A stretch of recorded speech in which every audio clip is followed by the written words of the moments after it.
right, we're going to continue on in our iReady books. We're looking at page 238, and we're continuing on to learn about making line plots. Again, a line plot is a lot like a number line in that it's divided into equal intervals. The only difference is that a line plot is used to indicate the frequency in which an item is happening. When I'm looking at 238, there's a word problem at the top. I'm going to begin by reading our word problem. For a cookout, Mel made burgers of different weights. Oh, burgers. I love me some burger time. Happy time. She recorded how many burgers of each weight she made. The line plot shows her data. How many pounds of meat did she use to make all the burgers? Not about enough to feed me, but not nobody else.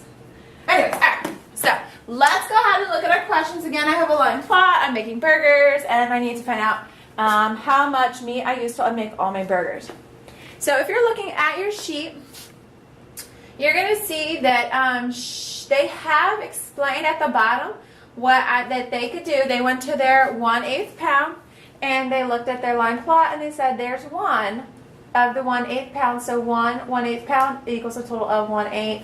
And then they moved on to the next one. They went to the 1/4 pound, and then they said there's 5, so 5 times 1/4 is 1 1/4. However, with you guys, I don't want you to look at one thing at a time. I really want to come up with one expression that I can use to solve this entire problem. So that's what we're going to be looking at right now. We're going to kind of go through it together. Instead of looking at each piece in isolation, we're going to be looking at it all as one common expression. So first of all, how am I going to find the total of the 1/8 pound burgers? And I know that, let's see, I have 1/8 pound, and there's one of them, so 1/8 times 1 whole. Then I go on to my next data point, and I'm at the 1/4. So plus, in parentheses, the value of 1/4 times, and then counting how many of the 1/4 pound burgers there are. 1, 2, 3, 4, 5. There are 5 of those. And again, they had that here, 5 times 1/4. But I'm putting it into one solid expression because sometimes it will say, what expression could I use to solve this? So putting it into one. Going across, the next one is the half. Oh, that's me, a double quarter pounder. Yummy. Yeah, I'm crazy, I know. All right, anyways. Whew. Alright, so I'm going to go to my 1/2, and how many data points do I have? 1, 2, 3, 4. There's 4 of those, so 1/2 times 4. And then going to my last one, that right there is to feed me. Those 3/4 pound burgers, nice big meaty burger, like maybe 3 stacks or something. I don't know. Anyways, so, and there are 2 of the 3/4 pound burgers. So this is one expression that I would use to find the sum of, to find the total weight or the sum of all of my lengths, all of my weights of meat. 1/2 times 1/8 plus the sum of 1/4 times 5 plus the product of 1/2 times 4 plus the product of 3/4 times 2. So I have come up with one solid expression, and now the only thing I'm going to do is I'm actually going to add up. Again, hopefully you're doing this on your sheet so that you're showing your work. When I'm doing that, it's going to be my whole number times my numerator, and my denominator would stay the same. And I'm going to do that on all of them. Plus 5 fourths, plus 4 halves, plus 6 fourths. I'm going to cover up all that stuff so you can actually see my writing on it. So, what do I got to cover? Bam. All right, now you can actually sort of maybe see my writing. Perfect. So when I do that, I now have 1/8 plus 5 fourths plus 4 halves plus 6 fourths. What do I need to do in order to add these 4 fractions together? Right, anytime I'm adding fractions together, I need to have a common denominator. So I need to figure out what is going to be my common denominator. I got 8ths, 4ths, halves, and fourths. So my common denominator for this is going to be 8ths. So I'm going to take this and do 1/8. That one's already an 8, so I'm not doing anything to it. Well, what do I need to do to go from 4ths to 8ths? 4 times 2. And again, what I do to the bottom, I also do to the top. So times 2 as well.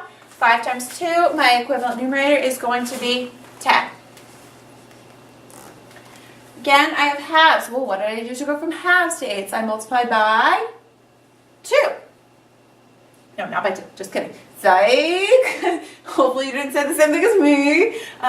Yeah, anyways, times 4. And what I do to the bottom, I must also do to the top. So I'm going to multiply my numerator by 4 as well. 4 times 4 is 16. 16 eighths is equivalent to 4 halves. And going on to my last one, it's in fourths. I need to go to eighths. What do I do to go from fourths to eighths? 4 times what is 8? And again, 4 times 2 is 8. And what you do to the bottom, you must also do to the top. So if I multiply my denominator by 2, I need to do the same thing with my numerator as well. So in this instance, my equivalent numerator should be 6 times 2 is 12. And then go ahead and write it in. So I now have created 4 equivalent fractions with common denominators. And now in order to add it, the only thing I need to do is I need to add my numerators.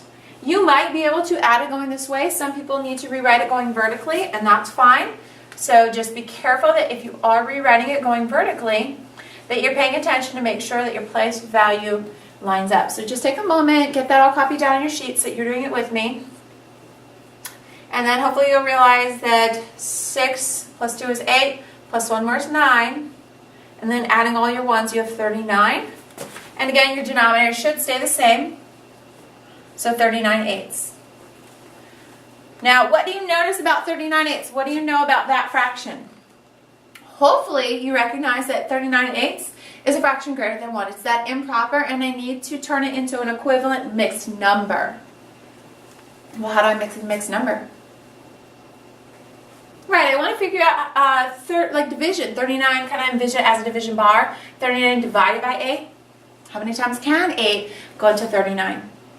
Well, hopefully very quickly you recognize that 8 times 5 is 40, and 40 is too much, so not 5 times. A little less than 5. 8 can go into 39 4 times. And again, 4 times 8 is 32.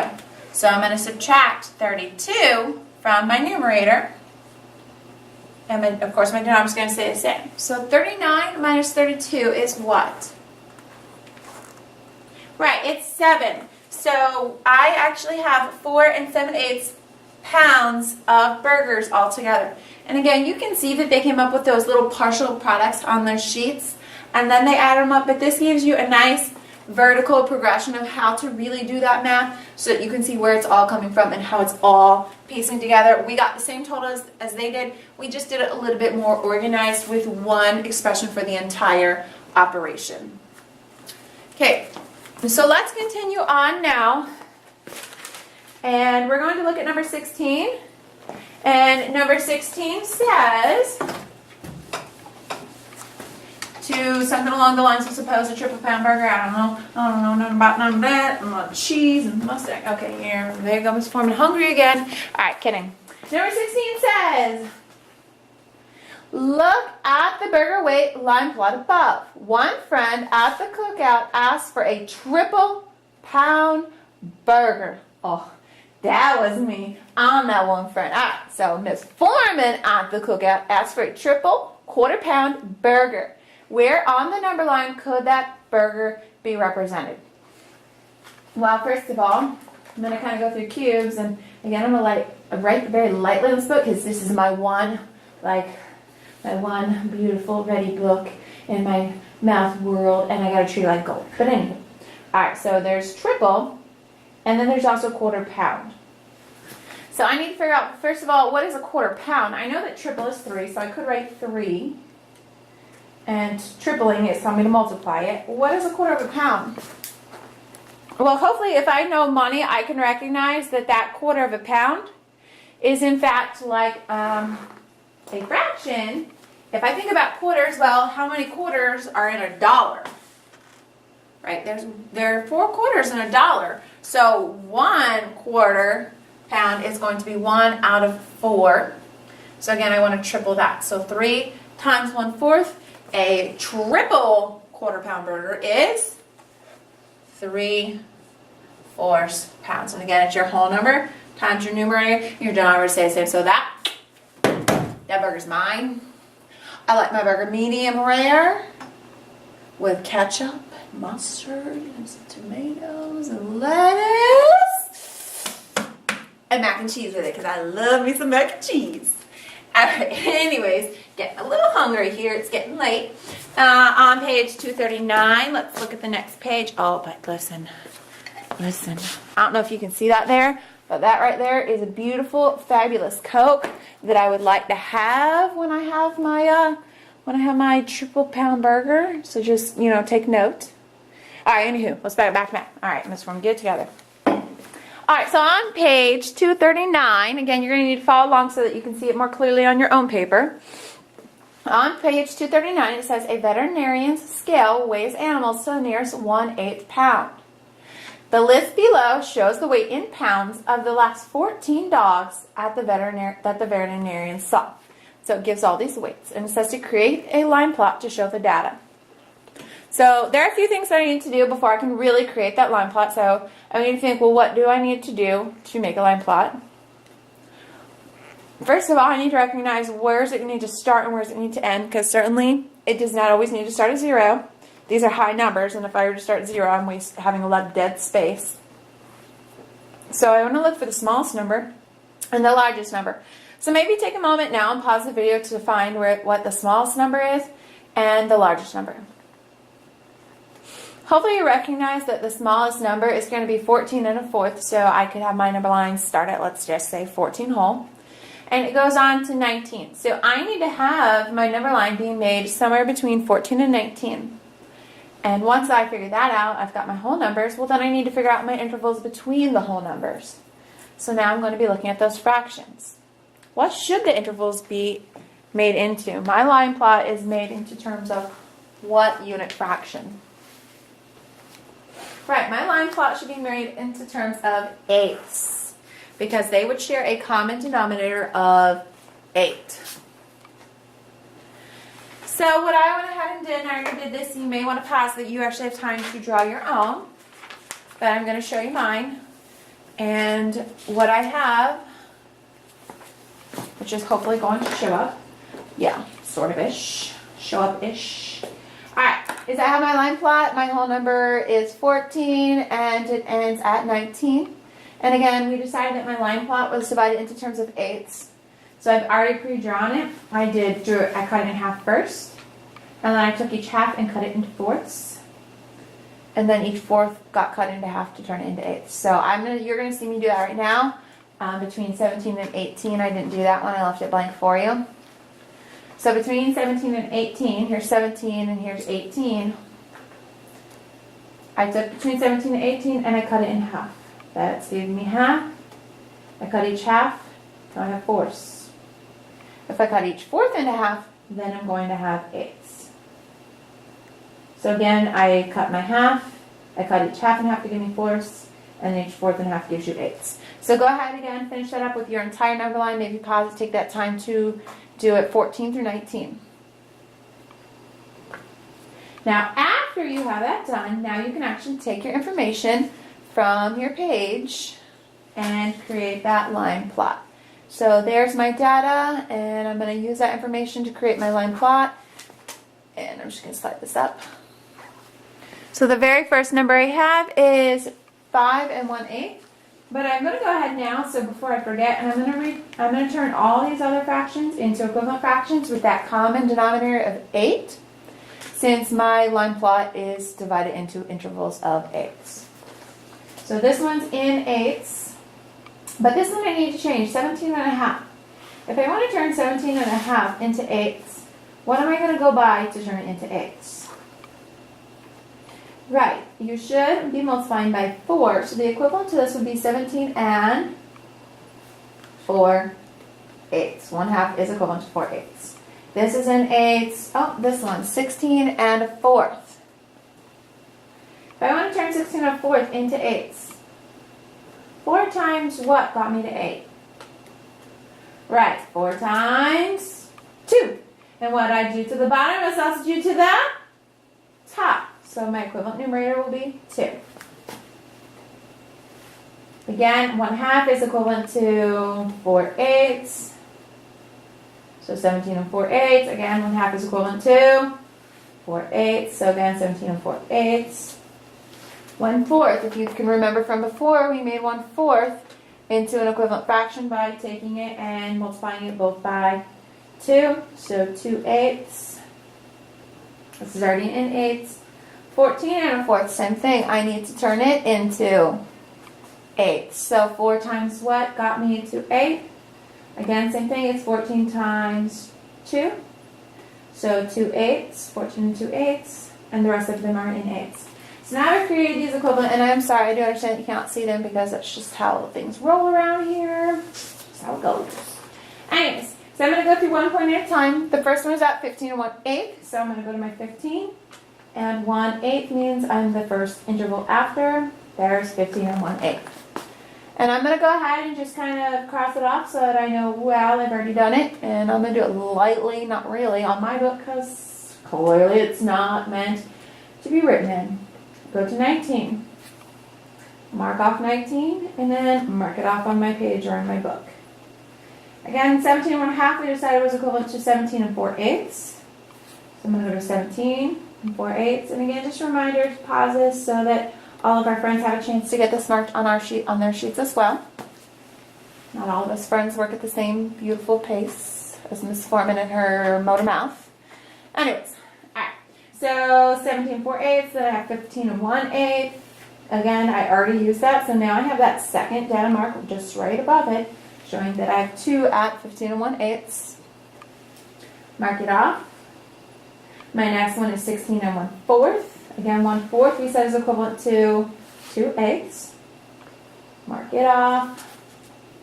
17 and 1/2. Again, we said 17 and 1/2 is equivalent to 17 and 4/8. Good. Ooh, 17 and 4/8 again. Now I have 3 there. Your next one is 18 and 1/4. Again, we said 18 and 1/4 is equivalent to 18 and 2/8. Now I have 16 and 5/8. So I'm going to my 16 and I'm going to count across 5. 1, 2, 3, 4, 5. So just past the halfway mark. Next one is 14 and 1/4. Again, 14 and 1/4 is equivalent to 14 and 2/8. 19, so 2 marks, not 19. 17 and 3/8. So 17. 1/8, 2/8, 3/8, yay.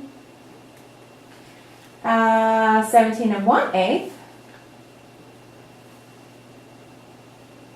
And then 18 whole. So now I've got all my data plotted on my line plot. Again, it's just a numbered line with indications of the frequency in which things are happening. So I'm going to take a moment, let you get caught up on that, pause if you need to. And now that I've constructed that, and again, and I'm just going to repeat this, and I'm sorry I haven't said it on this video yet, but don't forget, on FSA, it's so easy where it's going to have that drag and drop, where you're going to have to actually drag those little X's, those little data points, and plot it on your line plot. So it is so critical that you start out by turning all these fractions that are given to you, turn them all into equivalents with that common denominator. Because if you mess up that denominator and put them in the wrong spot, you're going to be wrong to begin with, no matter if every single one is right except for just that one. It's wrong. So make sure you're taking that time to create those common denominators before you even create the line plot. So there it is. There's my line plot. And now let's look down at the next question. Question number 18. So question 18 says, look at the line plot for problem 17. Which statement about the data is true? Circle the correct answer.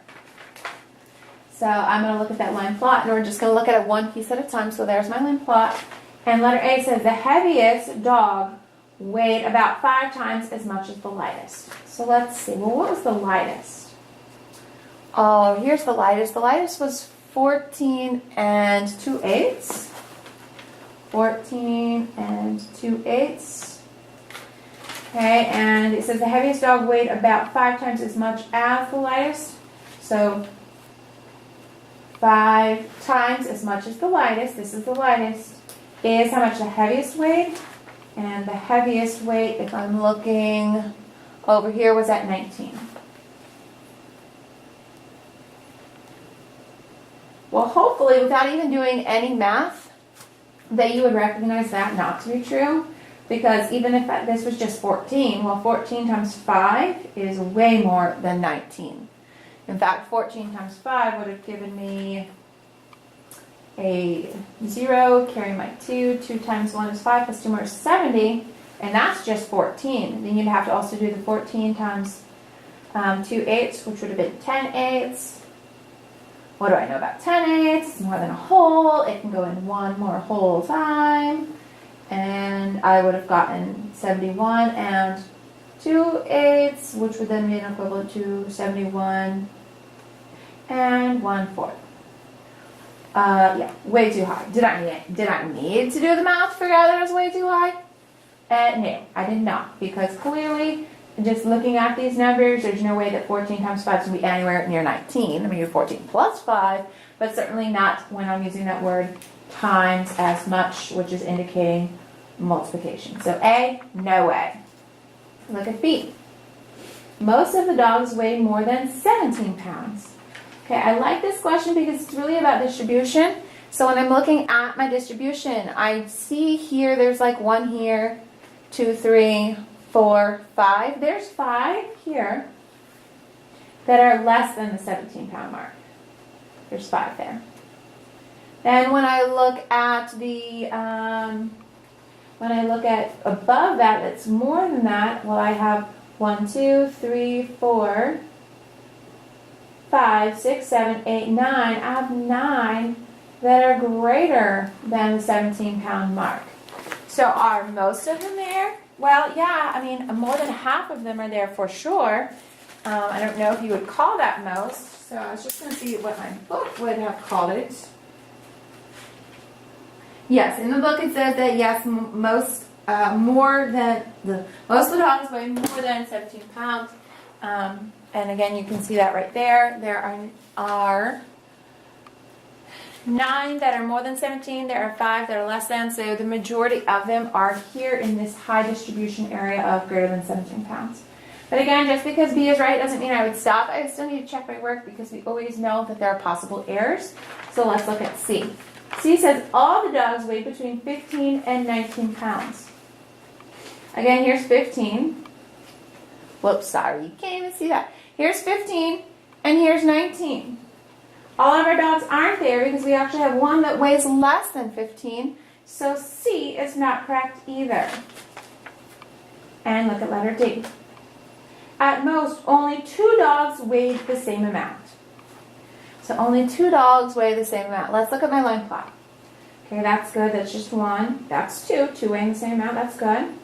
There's 1 weighing the same. 1, 1, 1. Oh, no.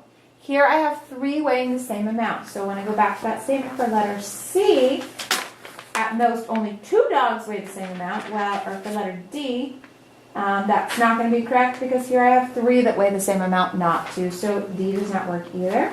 And thus we chose B, that most dogs weigh more than 17 pounds. Again, only 5 of the 14 weigh less than the 17 pounds. And then there's one last little piece at the bottom says choose A as the correct answer. How did you get? Michelle chose A as the correct answer. How did you get that? So let's see. It says Michelle chose A. The heaviest dog weighed about 5 times as much as that. When we did that, we said there's no way that that could be 5 times as much because that would have been 71. So how did she make that work? So what you'll notice is she actually did the incorrect operation. She did what operation? Right. She had actually, you could say she subtracted the 19 minus the 14 to get the 5, or she added together the 5 plus the 14 to get there. She did the wrong operation, however you want to look at it. But here's some other things that I want you guys as class to talk about and consider, and maybe just look at these questions one at a time. Kind of maybe leave these displayed on your screen and work through them. And can you actually see them? Yeah. So the very first one, number 1, again, work through these, and I'm not going to in order to save time, but certainly we still have plenty of time in the class block to do it. So 1, what is the difference between the heaviest and the lightest? Go back to that line plot, take a moment and pause it, and use a little bit of subtraction to find the difference between the heaviest and lightest. Okay, now that you've done number 1, look at number 2. What is the total weight? And I want you to think back to when Miss Foreman was BBQing them burgers. What did I do to find the weight of all those burgers? Is I had come up with, remember, with that one expression to find the weight of all those burgers. And I was trying to find that sheet. By multiplying the weight of 1 times however many burgers there were. And I continued that on for the entire thing. So if you want to look at your line plot to find the weight of all of them, I would do 14 and 2/8 times 1 plus 15 and 1/8 times 2 plus 16 and 2/8 times 1 plus 16 and 5/8 times 1 and so on till the end. So take a moment, work through that, find the total of all the weights of the dog, and then talk about that as the class. So go ahead and pause the video now to find the total weight of all of the animals. Okay, and the last question that you could really talk about is number 3. If I redistributed the weight equally, what will each animal weigh? So take your answer from number 2, the total weight of all of them, and then you're going to divide it by 14. And the reason I say you're dividing it by 14 is because there are 14 data points on my line plot representing I am dividing equally among 14 animals that the vet weighed. So again, you're going to take your total amount of weight from number 2 and divide it by the 14 animals that they weighed. So it's kind of like finding the average. When I use that word redistribute, it just means finding the average. And in this case, we're going to redistribute equally among all 14 animals. All right, I hope you enjoyed math today. Have a great day. I need more Coke.